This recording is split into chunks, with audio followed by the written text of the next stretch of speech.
우리가 이제 이번 주부터 팔복을 함께 나누려고 합니다. 예수님께서 설교하신 내용이에요. 참으로 귀한 내용이죠. 예수님께서 그 백성들에게 친히 말씀을 가르치시고 설교한 내용 가운데 한 산에 오르셔서 강론하신 내용입니다. 그래서 이것을 일반적으로 산상설교 또는 산상수훈이라고 얘기를 해요. 그리고 그 산상설교, 산상수훈의 첫 서두에 8가지 복을 쭉 나열하고 있습니다. 이것을 말해서 우리가 함께 앞으로 나눌 팔복이라는 거죠. 그래서 여러분, 우리가 이 팔복을 앞으로 저는 한 20번 정도 예상을 하고 있는데, 이 설교를 더 할 수도 있습니다. 근데 이 팔복을 함께 나눌 텐데, 이 팔복을 우리가 함께 나누면서 이해해야 되는 여러분 조건이 2가지가 있습니다. 팔복을 이해하면서 우리가 전제로서 깔고 있어야 되는 게 있어요. 그 첫 번째는 뭐냐면, 예수님께서 이 팔복의 내용, 산상수훈의 내용을 어떻게 가르쳤는가라는 거예요. 그러니까 어떤 모습으로 가르쳤는가라는 거죠. 마태복음 5장 1절 2절을 제가 한번 읽어보겠습니다. 잘 보세요. 예수께서 무리를 보시고 산에 올라가 앉으시니 제자들이 나아온지라. 2절, 입을 열어 가르쳐 이르시되. 우리가 이렇게 평상적으로 읽어보면 아무런 느낌이 별로 없을 수도 있겠지만, 근데 1절에 나오는 이 앉으신이라는 단어가 이게 헬라어로 카디조란 말이에요. 이 말은 앉다, 머무르다 하는 의미가 있는데, 좀 더 깊은 속뜻이 뭐냐면 자리를 잡고 앉는 것을 말하는 거예요. 그러니까 예수님께서 이 산상수훈, 그중에서 팔복을 설교하실 때 그냥 길을 가시다가 아무렇게나 야 이것은 이래야 돼, 저래야 돼, 그냥 주저리 얘기하는 그런 내용이 아니고요. 이 팔복의 내용은, 산상수훈의 내용은 예수님께서 작정하시고 이제 친히 아주 상세히 명백히 가르쳐 주시기 위해서 자리를 잡고 앉으신 그러한 설교의 내용이라는 것입니다. 그리고 2절에 나오는 가르쳐라는 말이, 그들에게 입을 열어서 가르쳐 이르시다 할 때 가르치다는 말이 헬라어로 디다스코란 말이에요. 이게 아주 중요한 말인데, 이 말은 예수님이 주로 가르치다, 설교하다, 설명하다의 그 의미가 있는 거죠. 디다스코, 디다케라고 얘기하기도 하고요. 그런데 이 말을 무엇으로 기록되어 있냐면 시제가 미완료 시제로 되어 있어요. 좀 설명을 드리면, 헬라어에서 미완료 시제라는 것은요, 과거의 어떤 시점의 반복을 얘기하는 것입니다. 그러니까 예수님께서 이렇게 가르치신 사건은 과거에 이 마태복음을 기록하는 마태 기자가 기록할 때 예수님께서 한 번만 있었던 사건이 아니라 산상수훈의 이 내용, 팔복의 이 내용을 예수님께서 어떻게 하셨다? 여러 번에 걸쳐서, 과거에 제자들과 함께 공생회 할 때 기회 될 때마다 여러 번에 걸쳐서 그 말씀을 가르친 내용이었다는 거죠. 반복적인 내용이었다는 것입니다. 그럼 여러분, 제가 질문 드려볼게요. 왜 산상수훈의 내용을 예수님께서 자리를 잡고 앉으시면서, 그리고 때가 되고 기회만 되면 반복적으로 제자들에게 가르칠까요? 우리 국어 시간에 배우잖아요. 반복은 뭐다? 강조다. 너무 중요하기 때문에. 이 내용의 말씀이 너무 의미 있고 매우 중요한 내용이기 말씀이기 때문에 예수님께서는 친히 여러 번 자리에 잡고 앉으셔서 이 말씀을 설교하고 있다는 거예요.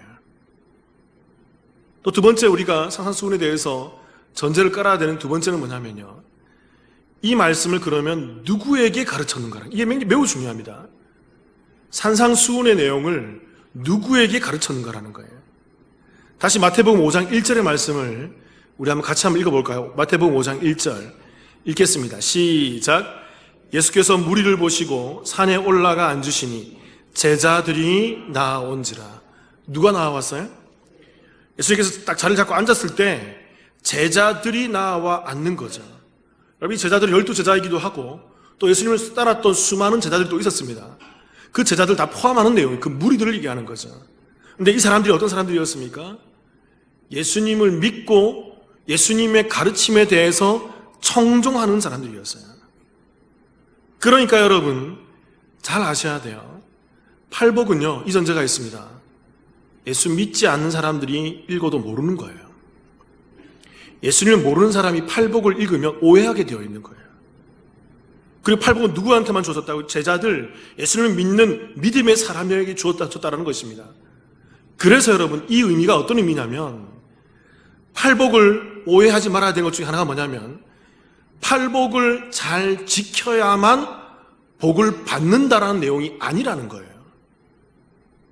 그러니까 이 팔복을 딱 잘라서 우리가 이렇게 해야지, 저렇게 해야지, 이렇게 해야지, 그래야만 복이 있나니, 복이 있나니, 복이 있나니 하면서 내게 복이 주어지지. 그래서 내가 땅을 기업으로 받고 천국도 소유하고 영생도 소유하며 내가 이 땅 가운데서 참으로 의로운 존재가 되는 거지, 그 하늘의 축복이 내게 주어지는 거지. 그래서 내가 심령이 가난하고 온유하고 애통해하면서 잘 살아야지, 잘 지켜야지, 이게 아니라는 것입니다. 오해예요. 왜 그럴까요? 성경을 제대로 모르기 때문에 이런 오해를 갖고 있는 것입니다. 그래서 여러분, 믿지 않는 자들이 팔복을 묵상하면서 팔복의 말씀에 감동받는 사람들이 많아요. 예수 믿지 않는 사람들 중에. 그 감동은 어떤 감동일까요? 성경적인 성령의 감동이 아니에요. 성령을 모르고 세상에서 취해 있는, 세상의 윤리와 도덕적으로 감흥을 받는 세상의 감동이라고요. 제가 한 가지 설명드리겠습니다. 팔복의 첫 번째 복이 오늘 나누겠지만, 심령이 가난한 자는 복이 있나니 천국이 저희 것이며, 이런 말씀이에요. 근데 이 말은 한글로 번역되어 있으면 잘 안 보이지만, 이 말을 헬라어 원문으로 들여다보면 제일 그 첫 번째 복 서두에 어떤 단어가 기록되어 있냐면 마카리오스라는 단어가 딱 박혀 있습니다. 제일 첫 번째 마카리오스, 그리고 가난한 자요, 프토코스, 그리고 너희들이 천국, 바실레야, 하나님 나라를 얻을 것이다, 이렇게 되어 있어요. 그러니까 이 말은 뭐냐면요, 이 마카리오스라는 단어가 복된 또는 복이 있는, 복스러운이란 말인데, 이 말은 감탄문으로 기록되어 있어요. 그러니까 이게 어떤 표현이냐면, 야, 복되도다, 아, 복이 있도다, 야, 참 좋지 않니? 참 복되지 않니? 감탄을 하는 내용이에요, 예수님께서. 누가요? 가난한 자가, 애통한 자가, 그리고 온유한 자가, 의에 줄이고 목마른 자가. 그래서 그들이 그 하나님께서 주시는 이 땅에서의 그 땅의 복을 누리고 있는 것을 말씀하고 있다는 것입니다. 그러니까 여러분, 이 팔복을 정확하게 우리가 이해하려면요, 팔복은 뭔가를 잘 지켜야만 되는 팔복이 아니라 팔복은 이미 누리고 있는 상태를 말하는 거예요. 내가 열심히 뭔가를 팔복을 행하고 가난해지고 애통해지고 온유해져서 내가 그 천국을 소유하고 땅을 기업으로 받고 하나님으로부터 좋은 거 받아야지, 이런 내용이 아니고요. 이미 그들은 이 땅에서 천국을 소유하고 이미 그 땅에서 의롭고 이미 땅을 기업으로 받은 자들이고 이미 누리고 있는 상태들이 복되다라는 것입니다. 그 얘기를 해주고 있다는 거예요.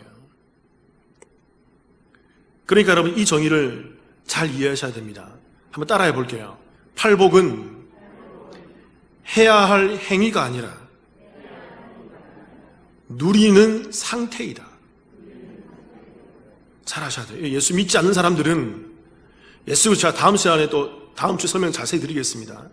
예수 믿지 않는, 믿음이 없는 사람들은 팔복을 행해야 되는 걸로 이해해요. 믿음이 없기 때문에 그렇습니다. 모르기 때문에 그래요. 근데 예수 믿는 우리는, 그 제자들은, 예수 믿는 하나님의 사람들은 정확히 이것을 누리는 것이, 행하는 것이 아니라 어떻게 하는 거죠? 이것을 누리고 있는 것을 말하는 거예요. 그래서 여러분께 굉장히 제가 두려운 말씀을 전해드립니다. 팔복 앞으로 공부하시면서 여러분 굉장히 두려워하셔야 돼요. 여러분 팔복 누리고 계세요? 팔복에 나와 있는 8가지 복을 누리고 계세요? 누리고 안 누리고의 차이가 뭘까요? 제자이냐 아니냐의 차이예요. 성도이냐 아니냐의 차이예요. 이게 뭔지 모르고, 이 팔복에서 말하는 이 8가지 복이 뭔지 모르고, 이 복에 대해서 아무런 감흥이 없고 내게 경험되어지지 않았다, 아직 은혜가 임하지 않은 것입니다. 잘 하셔야 돼요. 그렇다면 오늘 우리가 함께 나눌 이 팔복 중 제1복은 우리에게 무엇을 설명하고 있을까요? 첫 번째는요, 따라해 보겠습니다. 천국을 누린다. 매우 중요한 사실이에요. 마태복음 5장 3절 같이 한번 읽어보겠습니다. 시작. 심령이 가난한 자는 복이 있나니 천국이 그들의 것임이요. 이 심령이 가난한 자들에게 복이, 이게 처음에는 복되도다. 참 좋지 않니? 참 복이 있지 않니? 왜요? 심령이 가난한 자들이요. 그들은 뭡니까? 그들은 천국이 그들의 것이기 때문이야 라고 얘기하는 거죠. 이미 누리고 있다는 거죠. 그 복받은 자들, 심령이 가난한 자들이 그들이 천국을 누리고 있다는 것입니다. 그런데 천국이 그들의 것임이요 할 때 것임이요라는 단어가 이게 헬라어로 에임이란 말이에요. 에임이. 이게 있다, 존재하다, 발생하다, 현존하다라는 말입니다. 근데 여러분 이게 현재 시제로 기록되어 있어요.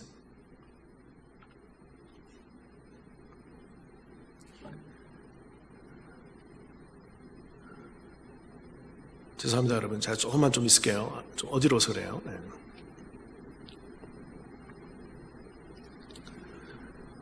이게 현재 시제로 기록되어 있어요.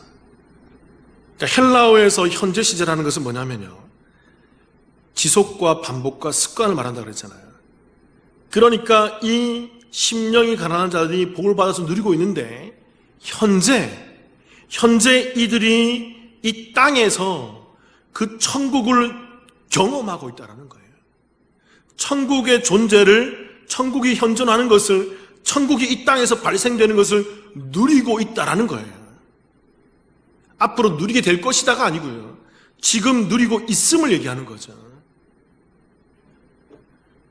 여러분 잘 아셔야 됩니다. 천국이란 말은요, 천국이라는 것은 한자식 표현이에요. 천국, 그죠? 한자식 표현이죠. 근데 이것을 우리나라 말로 풀이하면 하늘나라가 됩니다. 하늘나라.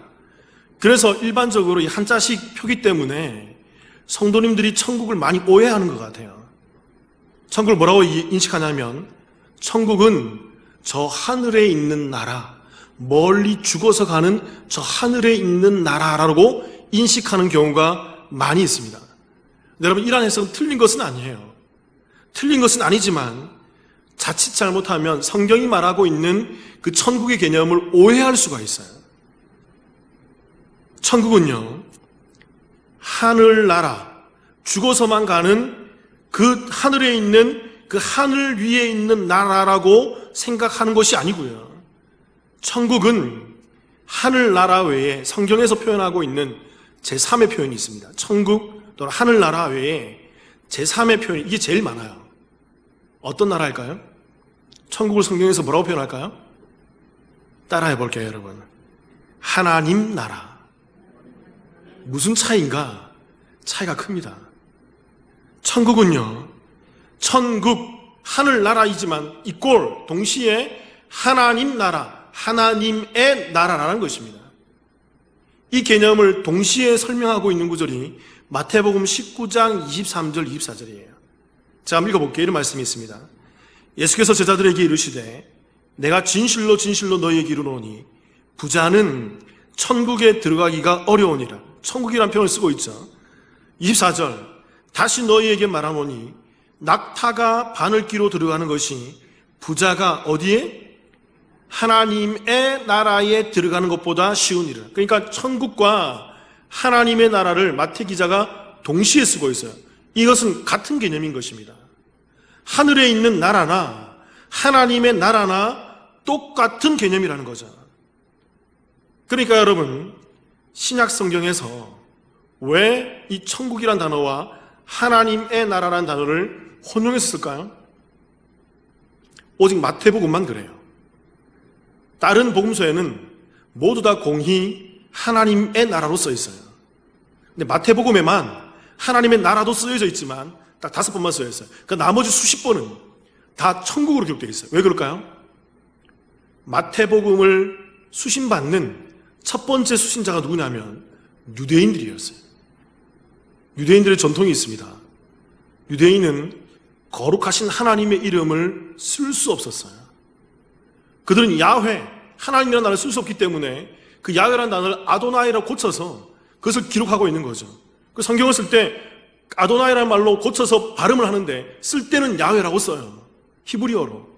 그런데 한자 쓰고 목욕하고 한자 쓰고 목욕하고 한자 쓰고 목욕하고 야훼라 읽지 않고 아도나이로 바꿔서 읽는다는 것입니다. 그들은 하나님의 이름을 매우 거룩하게 생각했던 사람인 거죠. 함부로 부르지 않았어요. 그래서 마태 기자가 그 첫 번째 수신자인 유대인들을 향해서 쓰기 때문에 의도적으로, 의식적으로 하늘, 천국을, 하나님의 나라를 천국이라는 말로 바꿔서 표기하고 있는 것입니다. 그래서 이 마태복음 19장 23, 24절에서 이것이 같은 개념임을 동시에 기록하고 설명해주고 있다라는 거죠.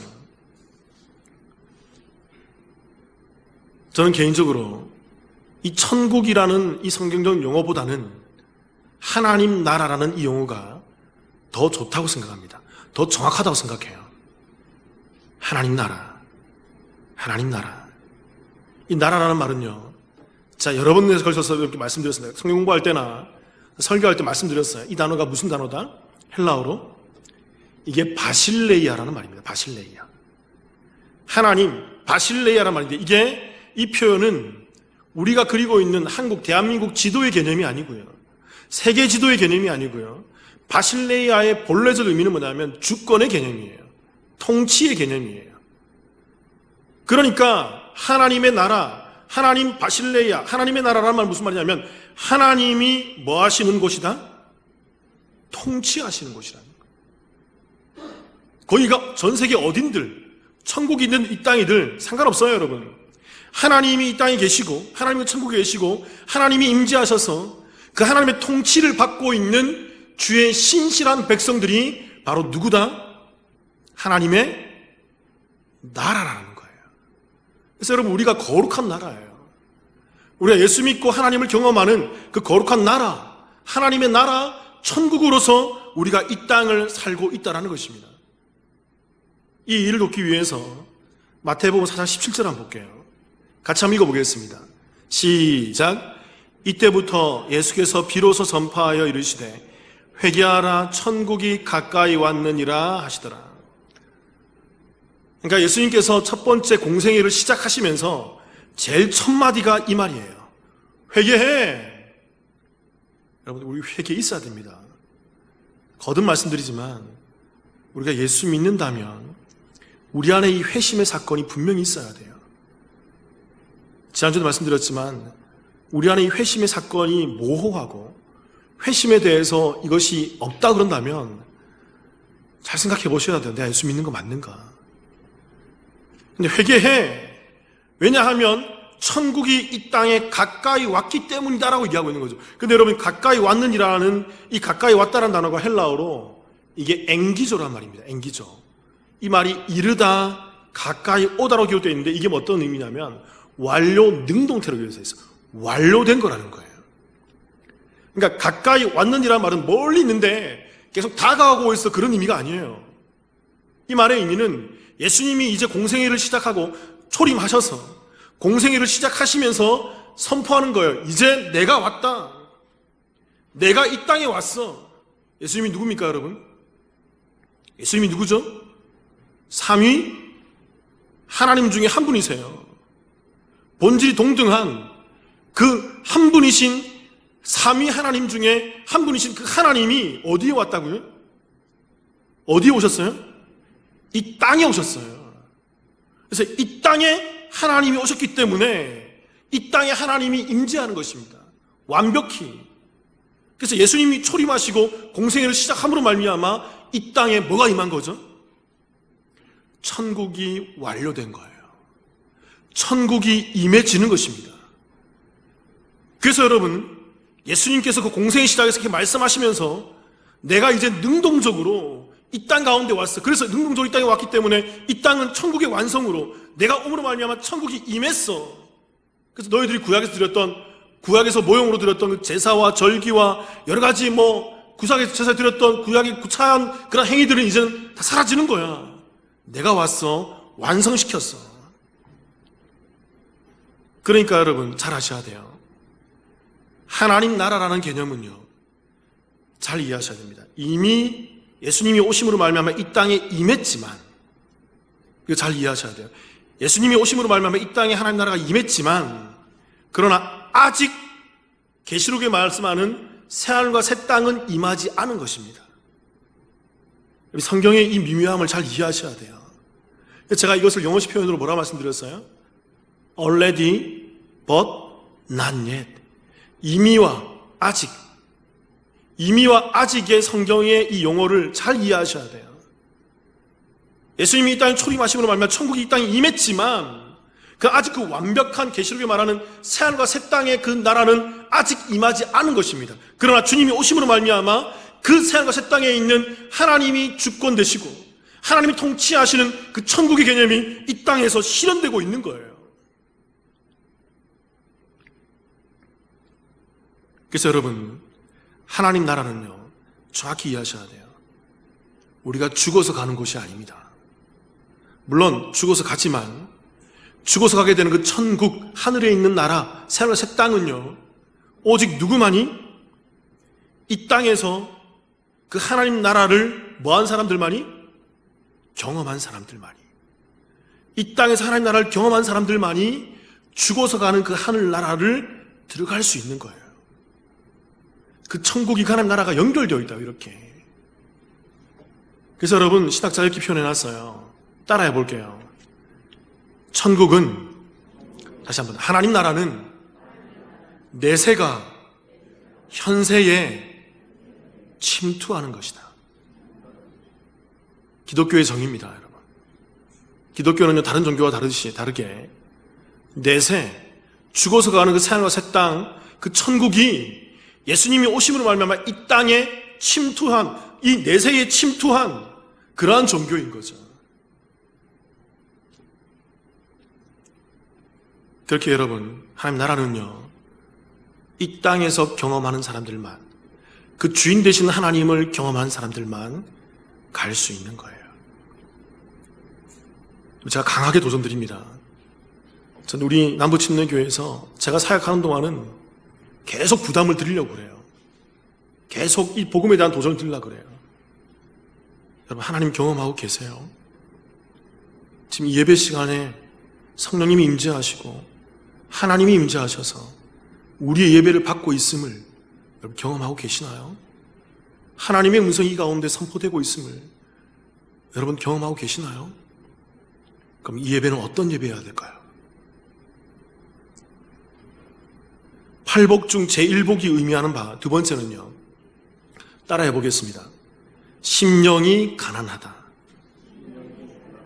그러니까 심령이 가난한 자가 그 이 땅에 임해 있는 천국을 경험할 수 있게 되는 것을 말하는 거죠. 그래서 우리가 심령이 가난해져야 되는 것입니다. 다시 한 번 더 마태복음 5장 3절을 제가 한번 읽어볼게요. 이런 말씀이 있죠. 심령이 가난한 자는 복이 있나니 천국이 그들의 것임이요. 여기서 말하는 이 심령, 이 말이 헬라어로 이게 푸뉴마란 말이에요. 푸뉴마. 이게 영혼, 영 이렇게 얘기해요. 그러니까 심령의 가난이라는 것은 뭐냐면 그 영이 우리의 어떤 외적 환경이 아니라 우리의 심령이, 우리 속사람이 가난해져 있는 것을 말하는 것입니다. 그리고 제가 몇 번 말씀드렸지만 이 가난이라는 단어가 헬라어로는 두 가지 용법이 있습니다. 가난이라는 단어가 대표적으로 헬라어로 두 가지 용례가 있어요. 하나는 페네스란 말이에요. 이 말은 상대적 빈곤과 가난인 것입니다. 이것도 가난한 거예요. 매우 가난한 거예요. 그러나 상대적 빈곤이죠. 그러니까 내가 뭔가를 먹고 살기 위해서, 하루를 먹고 살기 위해서 매일같이 열심히 일하고 먹고 마시는 것입니다.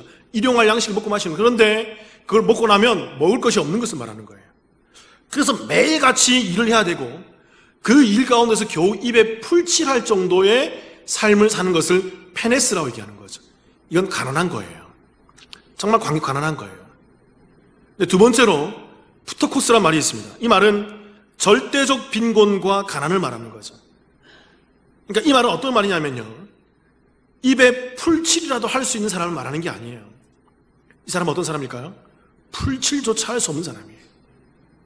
완전히 무너져갖고 그 영이 완전히 무너져서 그 삶이 완전히 바닥을 치고 있는 상태인 거죠. 그래서 누군가가 손을 내밀어서 그 사람을 땡겨주지 않으면, 누군가가 손을 내밀어서 그 사람을 건져주지 않으면 죽을 수밖에 없는 사람이에요. 절대적 빈곤이고 절대적 죽음 앞에 완전히 바람 앞에 등불인 거죠.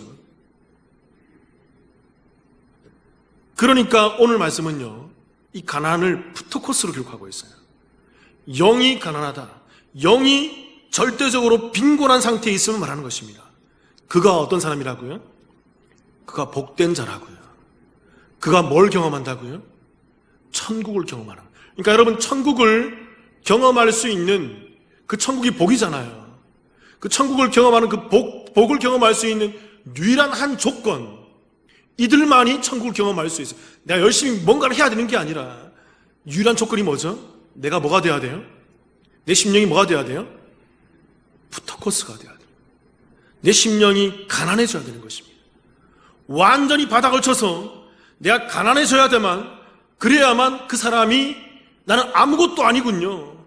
나는 아무것도 할 수 없군요. 나는 아무 존재도 아니군요. 전적 무능, 전적 타락 속에서 불가항력적인 하나님의 은혜를 구할 수 있게밖에 없게 되는 거죠. 그래서 그들이 누구를 고백하는 것입니까?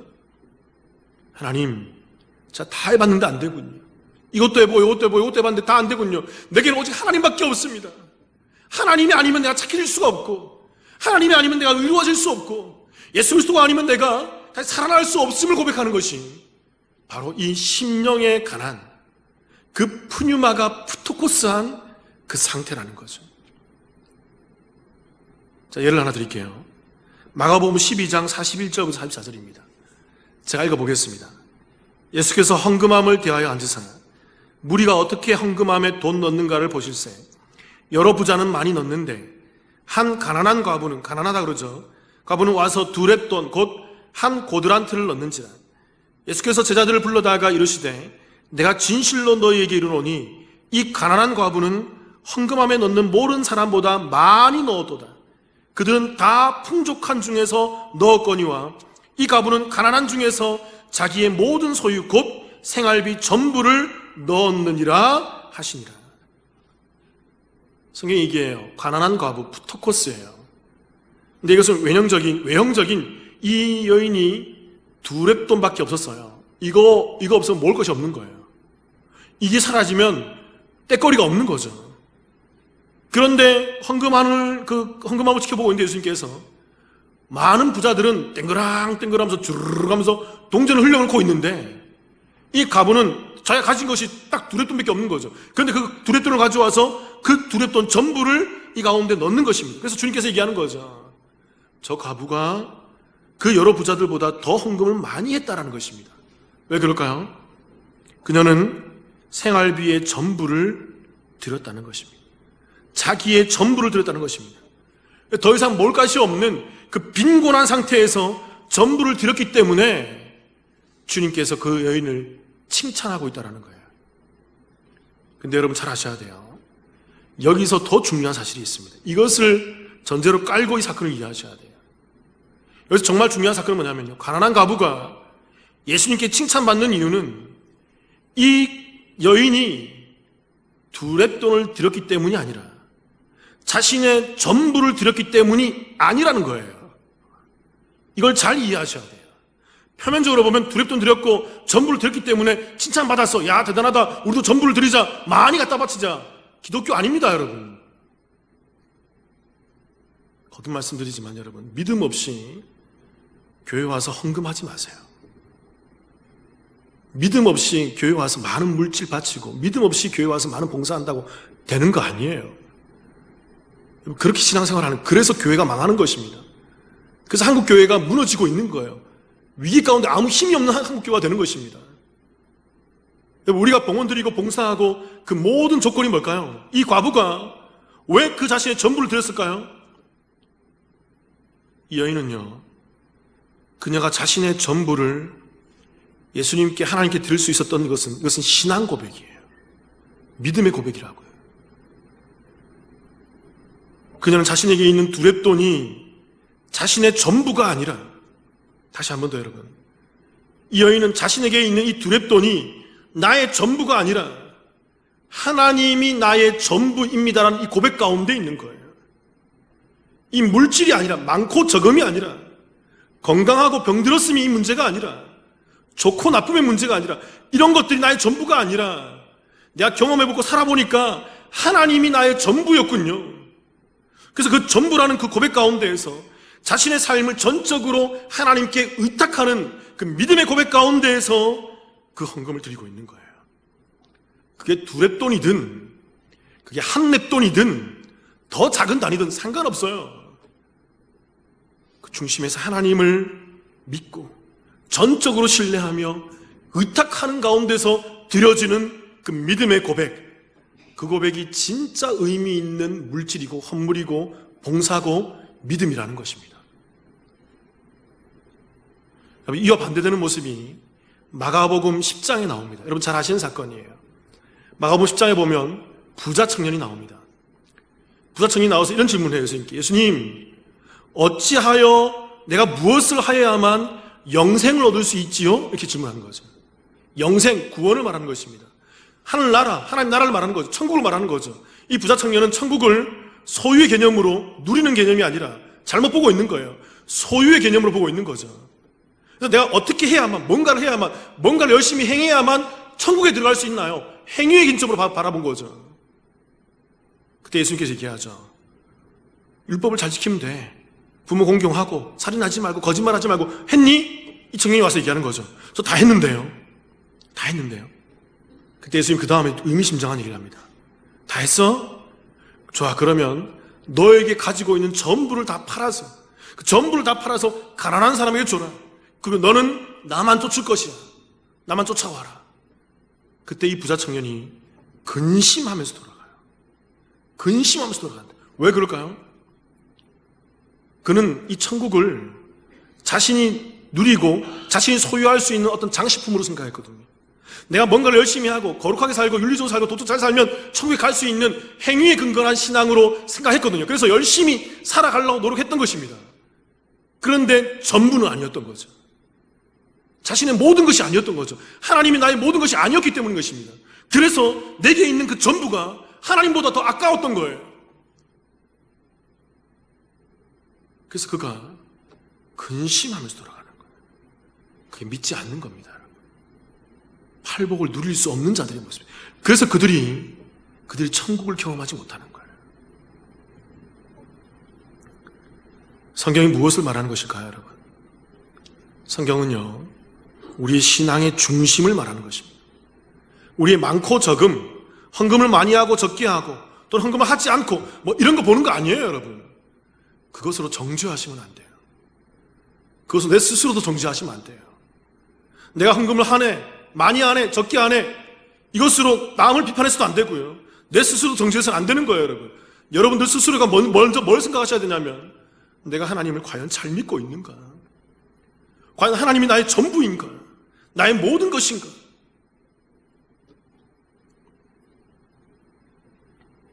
자, 질문 드려볼게요, 여러분. 하나님이 우리 인생에서 전부가 맞으십니까? 여러분, 하나님께서 예수 그리스도가 우리 인생의 전부이심을 고백하십니까? 이 고백이 예스로 나오셔야 돼요. 이들이 믿는 자들이고 이들이 팔복을 사는 자들이에요. 그래서 하나님께서 그 자신이 이 땅에 오셔서 그 자신 전부를 우리 가운데 내어주셨어요. 그리고 핏값으로 우리를 사셨다고요. 여러분, 그 예수님의 핏값이, 하나님의 핏값이 우리가 가지고 있는 소유와 우리가 하고 있는, 누리고 있는 이 땅의 것들과 비교할 수가 있나요? 그게 여러분 느껴지지 않고 그저 교회 나오는 것이, 그저 예수 믿는 것이 내가 누려야 될 장식품 하나로 생각한다 그러면 믿음이 없는 거예요. 잘못 믿는 거예요. 자, 개인적 경험을 하나 말씀드리겠습니다. 어제 새벽 4시에 제가 눈을 떴어요. 떴는데 온 지구가 뱅글뱅글 도는 거예요. 저 이런 경험 처음이었습니다. 막 속이 메스껍고 토악질이 계속 나오고 화장실 가서 계속 구토를 했어요. 온 지구가 눈을 떴는데 뱅글뱅글 돌아요. 회전판처럼 뱅글뱅글 도는데 이거 눈을 감아도 돌고 눈을 떠도 정신을 못 차리겠는 거예요. 가만히 있으면 좀 괜찮은데 고개를 좀 돌리면 그냥 막 뱅글뱅글 돌고 숙이면 뱅글뱅글 돌고 너무 계속 토악질하고. 그래서 좀 알아보니까 뭔가 좀 느껴지는 게 있어서 9시가 돼서 집사람하고 같이 아침에 이비인후과를 찾아갔습니다. 혁신도시에 있는 이비인후과 찾아갔는데 막 증상을 검사를 하더라고요. 막 검사를 하더니만 진단이 뭐냐면 이석증이래요. 처음 경험했습니다. 귀 안에 있는 이석이라는 부분이 있는데 이게 중심을 잡고 균형을 맞춰주는 것인데 이게 떨어져서 이게 자리에 다시 붙어야 되는데 잠시 떨어져 있다는 거죠. 그래서 균형이 안 맞아서 조금만 잘못하면 뱅글뱅글 돌고 이게 구토하고 진료받는 중에도 너무 힘들어서 막 토하고 그랬어요, 계속. 여러분, 제가 이 과정 가운데에서 약을 처방받고 지금은 좀 많이 괜찮아지고 약으로 좀 누르고 있는 상태예요. 근데 조금 이게 빨리 움직이거나 이게 속도의 문제라 그러더라고요. 급하게 이게 움직이고 막 그러면 다시 뱅글뱅글 돕니다. 좀 어지러워요, 되게. 제가 이 과정 가운데에서 경험한 것이 두 가지가 있어요. 어제 오늘 제가 말씀 준비하면서 계속 제가 경험했던 게 뭐냐면 첫 번째는요. 제가 정말 인간의 나약함이죠. 제가 이런 고백이 나오더라고요. 정말 죽을 것 같았어요. 어저께. 하나님, 너무 죽겠습니다. 그러면서 하나님께서 나를 생각나는 게 뭐냐면 모든 저 안에 있는 죄를 다시 한번 떠올리게 하시더라고요. 제가 너무 저에 있었던 은밀한 그 추악함들, 또 아주 아닌 것처럼 하면서도 인같이 행동했던 그런 모습들, 아닌 척했던 모습들, 그런 나의 이중적인 모습들을 다 떠올리면서 회개하게 만들어요. 다 하나님, 내가 이것도 잘못했고 이것도 잘못했고 다 회개하게 만들더라고요. 또 두 번째로는 이 어떤 감정이 드냐면 이 땅에 대한 소망이 사라지게 하시더라고요. 그전에도 그랬지만 어저께 분명히 느꼈습니다. 자, 기도하면서 이런 고백 가운데 나와서 하나님, 정말 이 땅이 좋지 않네요.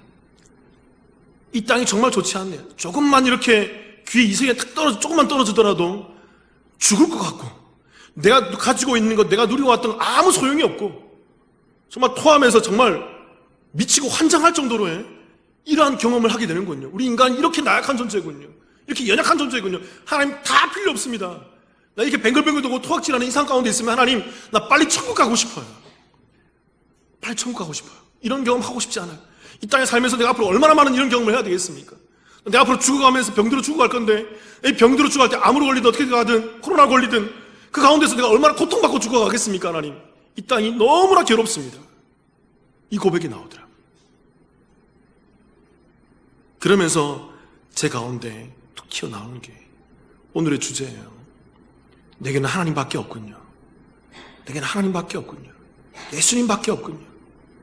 예수님이 외에 내가 무엇을 소망할 수 있겠습니까? 예수님이 외에, 하나님이 외에 내가 무엇을 의지할 수 있겠습니까? 내게는 오직 주님밖에 없습니다. 주님밖에 없습니다.